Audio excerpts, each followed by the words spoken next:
वचन से हमसे बातें कीजिए प्रभु जी। लॉर्ड आपके वचन में जीवन है, उस वचन को भेज प्रभु जी, उस वचन के द्वारा हम चंगा हो सके, आशीषित हो सके। वचन को सुनने से रिकॉर्ड करने वाले, मन को भटकाने वाले सारी बातों को हम यीशु के नाम से हम दूर करते प्रभु जी। हम सबका ध्यान आपके वचन को होने पाए प्रभु जी, वचन के द्वारा आशीषित होने पाए, ऐसा आप अनुग्रह कीजिए, आशीष कीजिए प्रभु जी। हम संपूर्ण से आपके आत्मा समर्पित करते, मुझे भी आपके आत्मा देते, परमेश्वर की आत्मा में के बातें कीजिए, आशीष के यीशु के नाम, आमीन।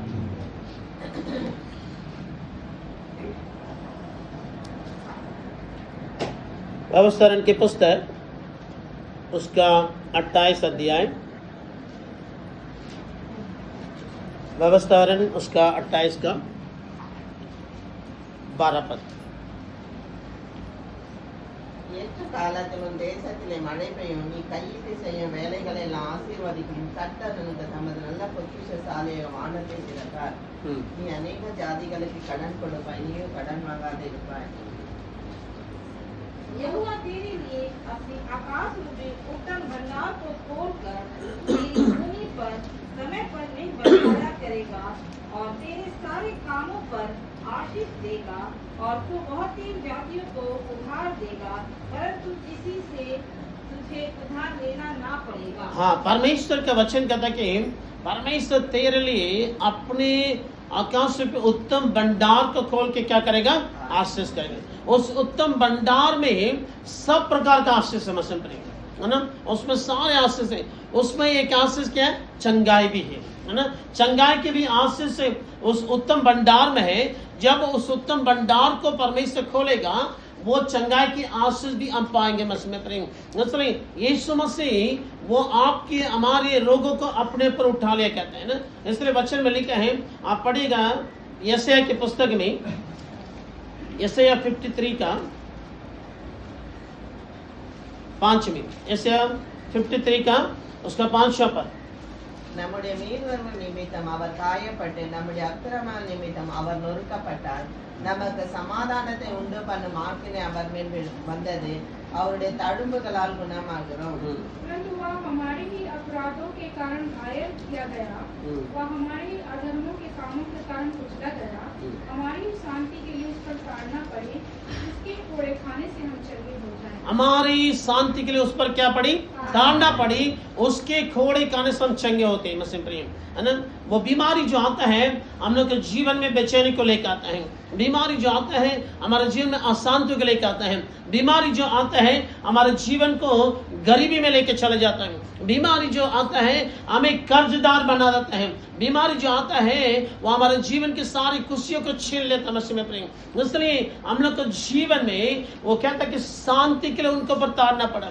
इसलिए एजेकियल राजा इस बात को कहता है, हमने शांति के लिए इंतजार किया था, लेकिन मेरे लिए क्या हुआ, खड़वाट आए।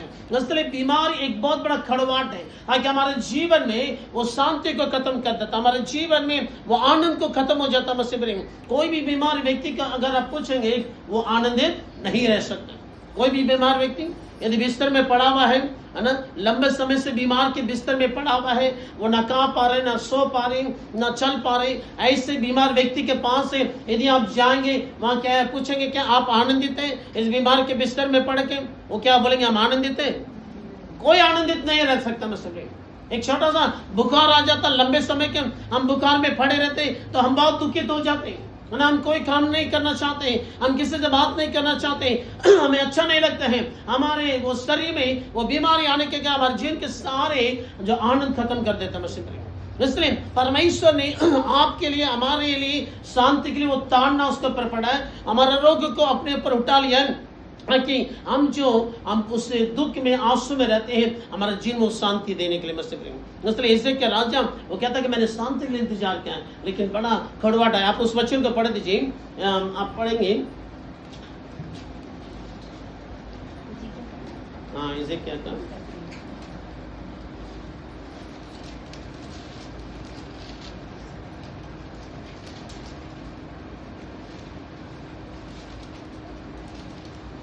हाँ 38 है यशायाह का, यशायाह के पुस्तक 38 अध्याय उसका आप 17 पद को पढ़ दीजिए। यशायाह 38 उसका 17 पद। एक शांत दिन के लिए मुझे बड़ी कड़वाहट मिली, परंतु तूने स्नेह करके मुझे विनाश के गड्ढे से निकाला है, क्योंकि मेरे सब पापों को तूने अपनी पीठ के पीछे फेंक दिया। हाँ, क्या था कि मैं शांति के लिए जो था, लेकिन मुझे क्या मिला? खड़वाट मिला है। लेकिन परमेश्वर आपने बड़ी दया से मुझे क्या किया? उससे दलदल में से निकाला है ना। इसलिए बीमारी को दलदल में स्नेह करके मुझे विनाश के गड्ढे से, अविनाश के गड्ढे मतलब हमारे नाश के गड्ढे में से परमेश्वर में निकालता। मसीह में प्रेम, जब हम बीमारी में होते हैं हम नाश के गड्ढे में पड़े रहते हैं ना। इस तरह हिजकिय्याह भी ऐसे मृत्यु की स्थिति में चले गया था। उस समय परमेश्वर कहता कि परमेश्वर उसको दया है और उससे गड्ढे में से, अविनाश के गड्ढे में से है ना, परमेश्वर उसको निकाला है ना, स्नेह करके। इसलिए परमेश्वर आपसे हमसे स्नेह करता है, परमेश्वर आपसे हमसे प्रेम करता। मसीह में प्रेम है ना, वो हमें चंगा करना चाहता है, वो हमें आशीष देना चाहता है, वो हमारे जीवन में उस शांति को देना चाहता है ताकि हमें उस बीमारी के कारण हम आंसू में रहते हैं, हम दुख में रहते हैं, लेकिन यीशु मसीह के ऊपर ताड़ना पड़िए ताकि वो हमें शांति देने के लिए, वो हमें चंगा करने के लिए। मसीह में इसलिए लिखा कि उसकी खोड़े खाने से हम क्या हो जाते हैं? चंगे हो जाते हैं।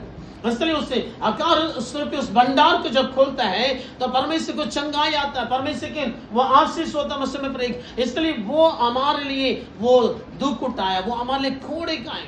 39 बार यीशु मसीह के खोड़े मारे गए। मसीह में प्रेम है ना, वो खोड़ा ऐसा साधारण सा रस्सी का नहीं है, लोहा से बना हुआ खोड़ा है ना। अलग अलग तरह के खोड़ा है। उसको एक बार जब उसके पीठ में मारते हैं और उसको जब खींचते थे उसके पीठ के मांस को खींच के लेकर आए।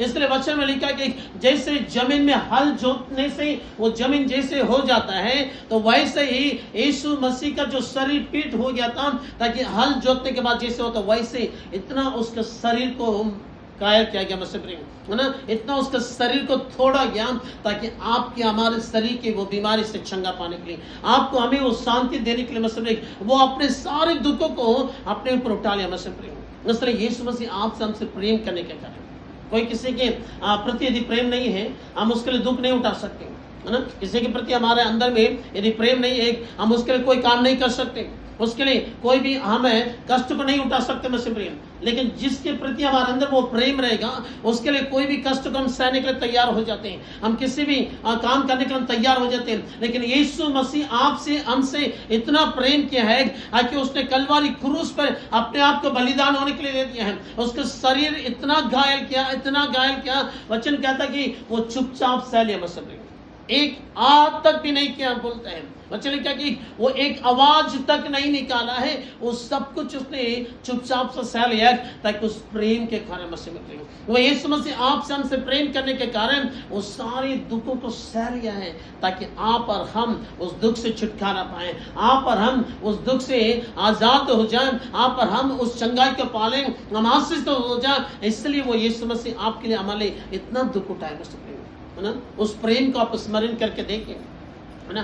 हम बहुत सारे घरों में इस चित्र को देखते हैं है ना, तो वह उस चित्र में लिखा रहता कि वो एक सवाल रहता कि यीशु मसीह आप हमसे कितना प्रेम करते हैं है ना, और वो जवाब में लिखता कि यीशु मसीह अपने दोनों हाथ को फैला के वो कलवरी क्रूस पर जो मरा हुआ उस चित्र को दिखाता है, कहता कि मैं इतना तक तुमसे प्रेम करता हूँ ताकि मैं अपने आप को दे दिया है ना। इसलिए यीशु मसीह के प्रेम को आप नाप नहीं सकते। मसीह में प्रेम कि संसार के सारे प्रेम खत्म हो जाएगा, लेकिन यीशु मसीह का प्रेम इतना गहरा है ताकि वो आपके लिए अपने जीवन को दे दिए है ना। वचन कहता है इस तरह जब वो अपने आप को देने वाला वो चंगाई क्यों नहीं देगा है ना। वो तो चाहता कि हम चंगाई के साथ रहें, वो चाहता कि हम स्वस्थ रहें, वो चाहता कि हम बला चंगा रहें। मसीह प्रेम, इसलिए उसने दुख उठाया ना, इसलिए वो यीशु को वो प्रेम है। इसलिए हम देखते हैं भजन संहिता 107 के 20 पद में, भजन संहिता 107 का उसका 20वां पद,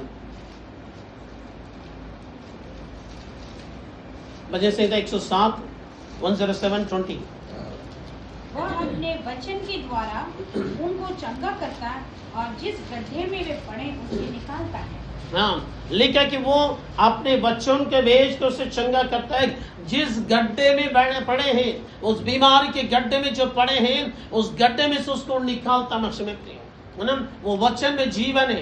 यीशु का जो वचन है उस वचन में सामर्थ है, उस वचन में आशीष से। मसीह में प्रेम, इसलिए जब आप उस वचन को ग्रहण करेंगे, जब आप उस वचन को मन से सुनेंगे, आप उस वचन को सुनते सुनते ही आपके जीवन में एक अद्भुत कार्य होगा। आप उस वचन को अपने जीवन में ग्रहण करते ही आपके शरीर में एक चंगाई होगा, क्योंकि वो वचन को भेजता मसीह प्रेम, वो वचन में वो जीवन है। जो वचन आप सुन रहे हैं, उस वचन को जब आप ग्रहण करेंगे, उसको अपने हृदय में लेंगे, अपने जीवन में लेंगे, आप उसी घड़ी आप उस यीशु के चंगाई को पाएंगे, क्योंकि वो वचन को भेजता है मसीह प्रेम, और कोई चीज को नहीं भेजता है ना, और कोई काम को नहीं करता है। यीशु मसीह वो कहता है कि वो वचन को भेजता है ना, उस वचन को बोलता है, उस वचन से सब कुछ होता है, क्योंकि यीशु मसीह सर्वशक्तिमान परमेश्वर है। आपके लिए, हमारे लिए वो लहू बहाने वाला, वो सर्वशक्ति, वो बोलने से हो जाता है। इसलिए उसके वचन को जब आप सुनते हैं, आपके जीवन में चंगाई आएगा। उस वचन को जब आप ग्रहण करते हैं, उस वचन का जब विश्वास करते हैं, आपके जीवन में एक अद्भुत कार्य होगा मसीह में प्रेम। इसलिए वो वचन को भेजते हैं। इसलिए मरकुस की पुस्तक में एक घटना है, मरकुस की पुस्तक 2 अध्याय में, नया नियम में मरकुस की पुस्तक 2 अध्याय उसके 1 से 5 पद तक पढ़ेंगे। சில நாட்களுக்கு பின்பு அவர் மறுபடியும் கப்பர்நகமுக்கு போனார். அவர் வீட்டில் இருக்கிறார் என்று ஜனங்கள் கேள்விப்பட்டு உடனே வாசலுக்கு முன்னும் நிற்க இடம் போதாதபடிக்கு அநேகர் கூடி வந்தார்கள். அவர்களுக்கு வசனத்தை போதித்தார். அப்பொழுது 4 பேர் ஒரு திமிர்வாதக்காரனை சுமந்து கொண்டு அவரிடத்தில் வந்தார்கள். ஜனக்கூட்டத்தின் நிமித்தம் அவருக்கு சமீபமாய் சேரக்கூடாமல் அவர் இருந்த வீட்டின் மேற்கூரையை பிரித்து சிறப்பாக்கி திமிர்வாதக்காரன் கிடக்கிற படுக்கையை இறக்கினார்கள். இயேசு அவர்கள் விசுவாசத்தை கண்டு திமிர்வாதக்காரனை நோக்கி, மகனே, உன் பாவங்கள் உனக்கு மன்னிக்கப்பட்டது என்றார்.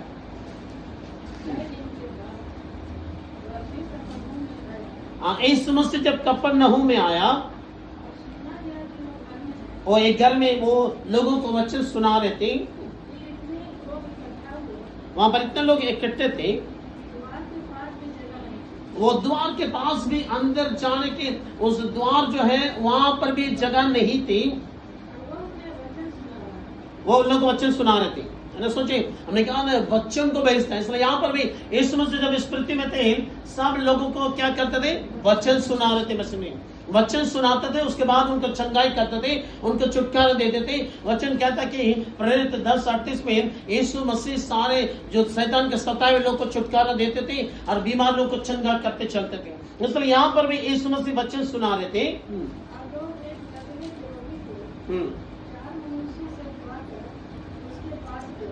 एक लकवे की बीमार व्यक्ति कटिया में पड़ा हुआ है और उसको 4 लोग कटिया के साथ उठा के लेके आ रहे, ताकि वो चल नहीं सकता है, एक जरा भी वो पकड़ के भी नहीं चल सकता, वही से परिस्थिति में, और 4 लोग उसको उठा के लेके आते हैं, लेकिन वो दरवाजा के पास अंदर जाने का भी रास्ता नहीं है।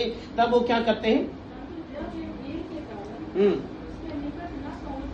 भीड़ के कारण यीशु के निकट वो नहीं पहुंच पाए।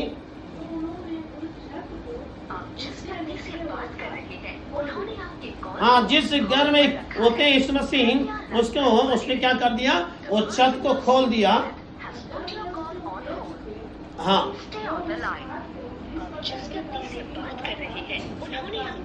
यीशु मसीह जाते वहां पर उसको लटका दिए। यीशु ने उन लोगों के विश्वास को देखा, लकवे के रोगी से कहा,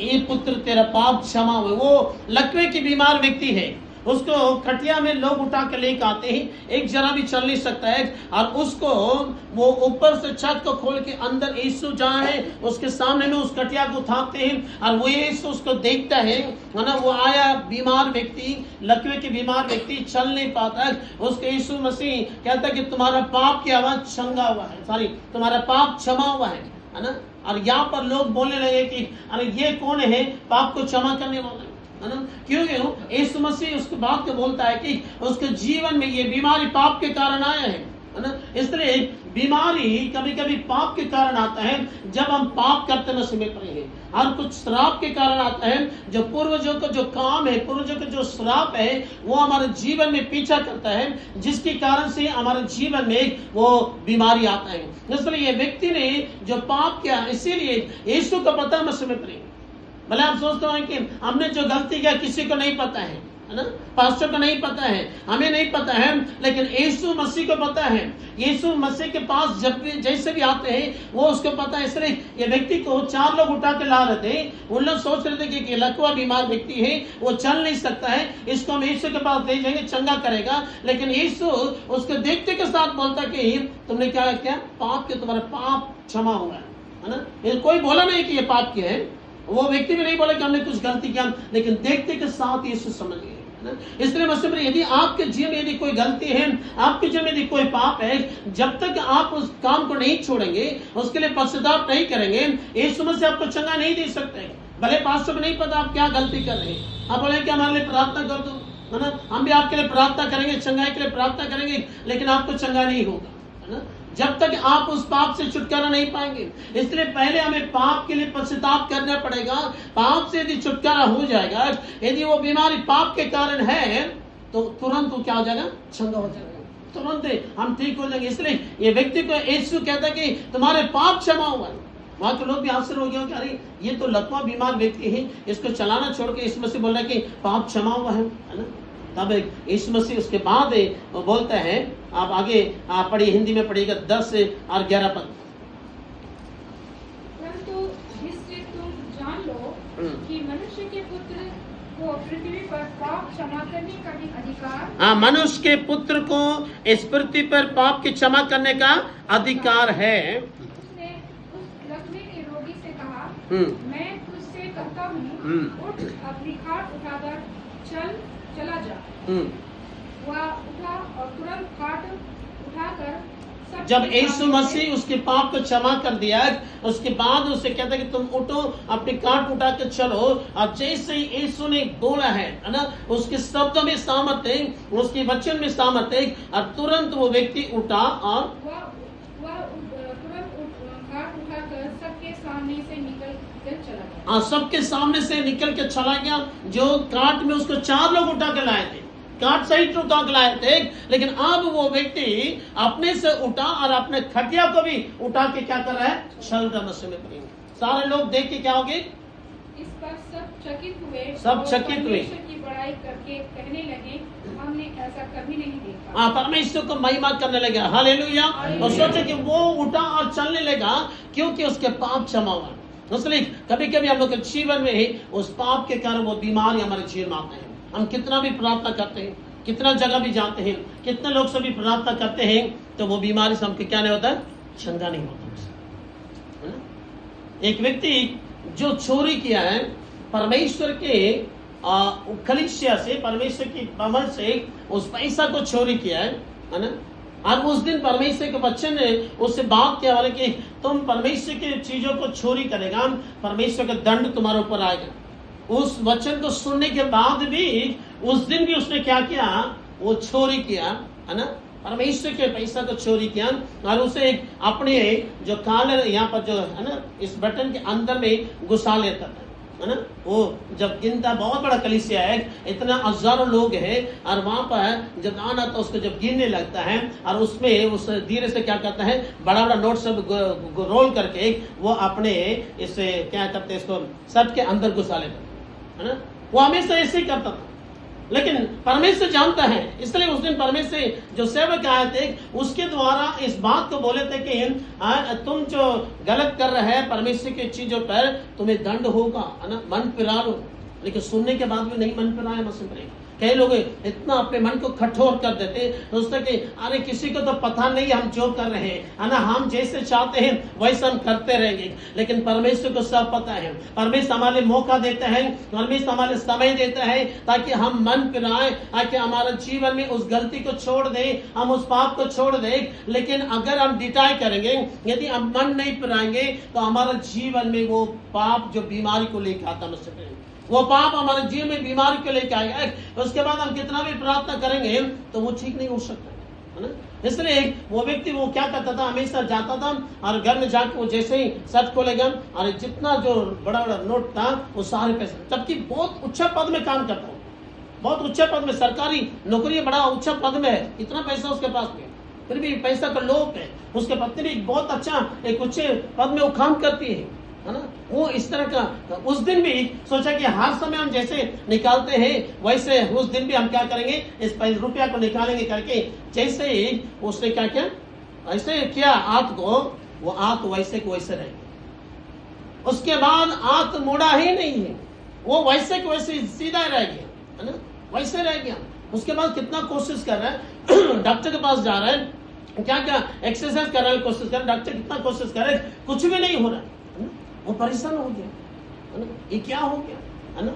और वो जितना अपने लोग हैं उन लोगों को जाके क्या करने लगा, बोलने लगा। बड़े बड़े जो सेवक लोग के साथ में उसका संपर्क है, सब सेवक के पास में जाके उससे इस बात को बोलने लगा कि मैंने मेरा आंख ऐसे हो गया, उसके लिए प्रार्थना कीजिए। उन लोग भी सब प्रार्थना कर रहे हैं, है ना, लेकिन कुछ भी नहीं हो रहा है।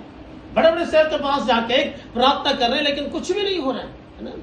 वो परेशान हो गए, अरे कितना उसके पास पैसा, कितना ट्रीटमेंट करा रहा, कितने बड़े बड़े सेवक के पास में जाके क्या करने लगा, प्रार्थना कर, लेकिन कुछ भी नहीं हो रहा। बस जब तक हम अपने पाप को नहीं छोड़ेंगे, अपने पाप को नहीं मानेंगे, हम कितना भी जगह चले जाएंगे, कितना लोगों से भी प्रार्थना कर लेंगे, तो चंगा करना तो यीशु मसीह है ना। यीशु मसीह तो देखता है हम किस बुराई में है, किस पाप में है, किस गुनाह में है, इसलिए यीशु से कोई बात छुप नहीं सकता है ना। इसलिए वो व्यक्ति कितना जगह कुछ भी नहीं हो पाया, है ना।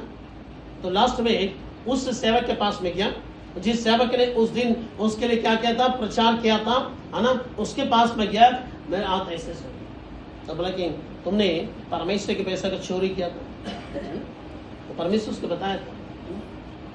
तो बोला कि अगर तुमको ठीक होना है, तुम क्या करना है, कलीसिया में जाके तुमको अपने गुनाहों को पश्चाताप करना पड़ेगा, कलीसिया के सामने में इस बात को अंगीकार करना पड़ेगा, ताकि मैंने ऐसे गलती किया, इस तरह का मैंने ऐसा तो चोरी किया है, इस बात को तुमको अंगीकार करना होगा कलीसिया के सामने, तब जाकर तुमको क्या होगा, ठीक होगा, है ना।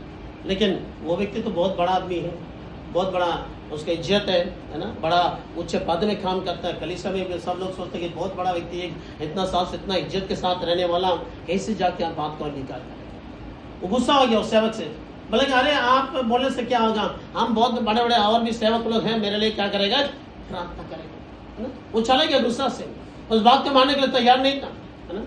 और एक सबसे बड़ा जो सेवक है उसके पास में गया, उसका अपॉइंटमेंट लेके उसके पास में गया, बोले कि ऐसे से बात है ना।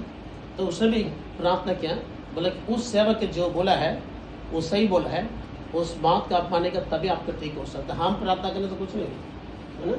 हाँ, परमेश्वर को पाप करेंगे तो परमेश्वर के पापों को आप नहीं मानेंगे तो वो आपको चंगा देंगे। हम प्रार्थना करने से कुछ नहीं होगा। इतना बड़ा सेवक, वो सबसे बड़ा सेवक है ना हमारे देश का, उसके पास हो गया ना, वो इस बात को बोल दिया कि नहीं, वो जो बोला है वो सही बोला है ना, वो सेवक जो बोला ठीक बोला है। इसलिए आपको जब तक अपनी बात को अंगीकार नहीं करेंगे आपको ठीक नहीं होगा। कितना महीना वैसे पढ़ा रहा मैं सब, आप ऐसे कैसे तैयार, है ना, कभी ठीक नहीं हुआ, है ना। लास्ट में उसके पत्नी उसको समझाई, बोले आप परमेश्वर को क्यों अपने मन को कठोर कर रहे हैं, है ना, परमेश्वर को क्यों इतना पिटाई कर रहे हैं, तो परमेश्वर क्षमा करने वाला है ना। तो आप इस बात को मान लीजिए, है ना। कितना उसको समझा के इसके बाद एक दिन संडे के दिन आराधना में लेके गया और उस जगह में कलीसिया में, है ना, सबके सामने में खड़ा होके उसने अंगीकार किया, मैंने इतने सालों से इस तरह का मैंने चोरी किया है जिसके कारण से मेरा हाथ ऐसे हो गया, है ना। उस दिन भी मैं वचन को सुनने के बाद भी मैंने बहुत ही क्या है तीव्रता से वचन मैंने क्या है ना, और उसके बाद सुनने के बाद भी मैंने मन नहीं बदला है, तो मैंने चोरी किया है, इसलिए मेरा हाथ ऐसे हो गया, आप लोग हमें क्षमा कीजिए करके उसने अंगीकार किया, क्षमा मांगा। जैसे ही उसने अंगीकार किया, क्षमा मांगा, उसका हाथ क्या हो गया, ठीक हो गया, है ना, तुरंत ठीक हो गया। इसलिए हम डिटाई ना करें, हम कठोर ना हो, अपने पाप को मान लें, अपने पाप को हम अंगीकार कर ले, है ना। इसलिए वचन में लिखा है, आप देखिए नीति वचन की पुस्तक उसका 28 का 13 में, नीति वचन 28 उसका 13 पर जल्दी से हिंदी में पढ़िए, नीति वचन 28 उसका 13। जो अपने अपराध छुपा रखता है उसका कार्य सफल नहीं होता, परंतु जो उसको मान लेता और छोड़ भी देता है उस पर दया की जाएगी। हाँ, जो अपने अपराध को छिपा लेता है, सोचता है कि किसी को भी नहीं पता है। अरे मनुष्य को तो किसी को नहीं पता है, मनुष्य जान भी नहीं सकता है ना, लेकिन परमेश्वर को सब पता है। परमेश्वर को कोई बात आप छिपा नहीं सकते। इसलिए जब आप उस बात को मानते छोड़ देते, तब आपको दया होगा, तब आपकी बीमारी ठीक होगा, तब आपके जीवन में एक अद्भुत कार्य होगा। इसलिए वो व्यक्ति जब उस बात को मान लिया है, तब जाकर उसके जीवन में एक चंगाई होगा। इसलिए यहाँ पर यीशु मसीह बोलता है तुम्हारा पाप क्षमा हुआ है। उस व्यक्ति को पाप के कारण वो लकवे की बीमारी में वो खटिया में पड़ा हुआ था, लेकिन जब उसकी पाप क्षमा हो गया और वो उठा और वो खाट उठा के चलने लगा। मैं समझ, इसलिए हम लोग के जीवन में यदि पाप रहेगा, बीमारी जरूर रहेगा, वो ठीक नहीं हो सकता।